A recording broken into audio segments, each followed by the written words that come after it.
కుంభరాశి జాతకులు ధనిష్ట 3-4 పాదాలు, శతభిషం 1-2-3-4 పాదాలు, పూర్వాభద్ర 1-2-3 పాదాల్లో జన్మించిన వాళ్ళందరూ కుంభరాశి జాతకులు.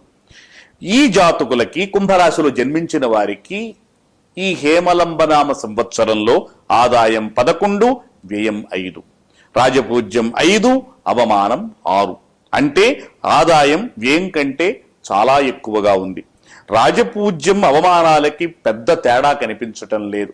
రాజపూజ్యం కంటే అవమానం కాస్త ఎక్కువగా ఉందంతే. కాబట్టి కుంభరాశి జాతకులు ఈ సంవత్సరం సుఖవంతులు అని చెప్పవచ్చు. వారికి సెప్టెంబర్ 12 దాకా గురువు అష్టమంలో తామరమూర్తి, ఆ తర్వాత భాగ్యంలో లోహమూర్తి. శని సంవత్సరం అంతా కూడా ఏకాదశంలో సువర్ణమూర్తి. అంటే శని చాలా అనుకూలంగా ఉన్నాడు కుంభరాశి వారికి. అదీ కాక కుంభరాశికి అధిపతి కూడా శని. కాబట్టి ఈ జాతకులకు శని బలం ఈ సంవత్సరం బాగుంది అని చెప్పవచ్చు.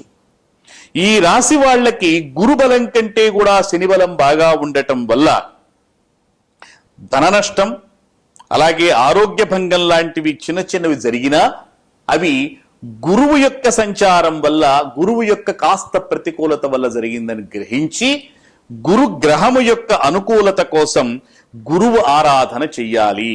అంటే వీరు చక్కగా విష్ణు సహస్రనామ పారాయణ చేసుకోవాలి. విష్ణువాలయాలకు వెళ్ళి అక్కడ విష్ణుమూర్తి ఏవైతే ఉన్నాయో వాటన్నింటిని ఆరాధన చేసుకోవటం, వెంకటేశ్వర స్వామి దర్శనం చేసుకోవటం, వీటన్నింటి ద్వారా వీరు సత్ఫలితాలను పొందగలుగుతారు. ఈ రాశి వారికి అదృష్ట సంఖ్య 8. 2, 3, 6, 9 సంఖ్యలు కలిగిన తేదీలతో మంగళ, శుక్ర, సోమవారాలు కలిసి వచ్చేటట్టుగా పనిచేసి కార్యములు ప్రారంభించి వీళ్ళు మేలు పొందగలుగుతారు, లాభాలు పొందగలుగుతారు. అంతేకాదు వీళ్ళు దుర్గాస్తోత్ర పారాయణ, సుబ్రహ్మణ్య ఆరాధన చెయ్యాలి. ఇవన్నీ ఇదిగో ఈ కుంభరాశి జాతకులకు అద్భుతమైన ఫలితాలు ఇవ్వగలుగుతాయి.